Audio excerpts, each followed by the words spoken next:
Ciao a tutti, o meglio deve dire privet.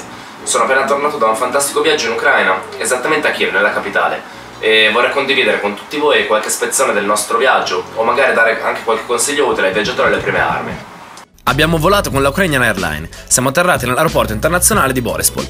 Subito dopo aver cambiato i nostri euro con i krina ucraini, sono saltato su uno dei bus che porta al centro città, che dista circa 40 km dall'aeroporto. Dal primo momento che abbiamo iniziato a girare per le strade di Kiev, ci siamo innamorati di questa città, ricca di imponenti chiese ortodosse dai colori sgargianti e cupole d'oro magnifiche, davvero uno spettacolo. Tra le più famose in Europa, la cattedrale di Santa Sofia, tra l'altro patrimonio dell'UNESCO, e il monastero dorato di San Michele. Maidan Nezalezhnosti è la piazza principale di Kiev, con al centro di essa l'altissima colonna dell'indipendenza. Qua sono state celebrate molte vittorie, hanno luogo diversi festival ed è punto di ritrovo di molti gruppi di giovani. In giornate estive si possono trovare bambini a giocare nella fontana.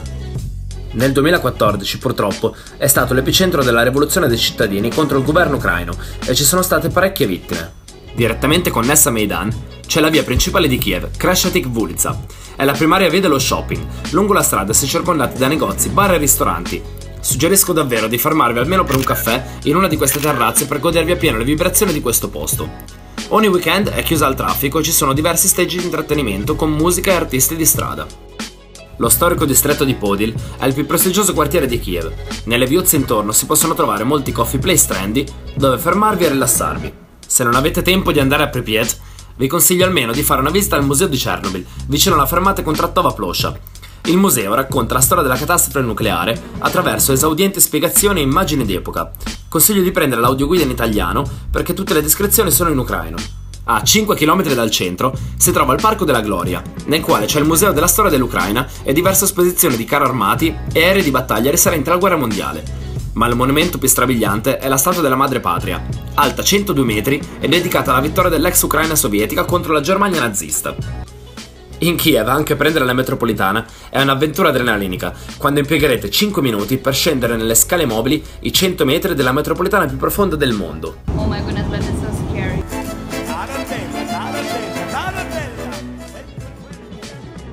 Davvero una città delle emozioni uniche. Ci sono diversi parchi nei quali rilassarsi e godersi delle belle giornate all'aria aperta. Landscape Alley, situata sotto l'antica collina di Kiev, contiene dozzine di murales, statue e sculture in stile arte moderna. Ovviamente non ci siamo persi di assaggiare il borscht, la zuppa nazionale con lardo, barbabietole ed erbe, ed i Kiev Kotlet, ovvero dei filetti di pollo arrotolati con burro ed impanati, davvero tutti buonissimi. Kiev definitivamente è una città che consiglio di visitare. Come avete visto ci sono moltissime cose da fare e da vedere, ma la cosa ancora più invogliante, specialmente per studenti o giovani con low budget, è il prezzo. È una delle città più economiche di tutta Europa.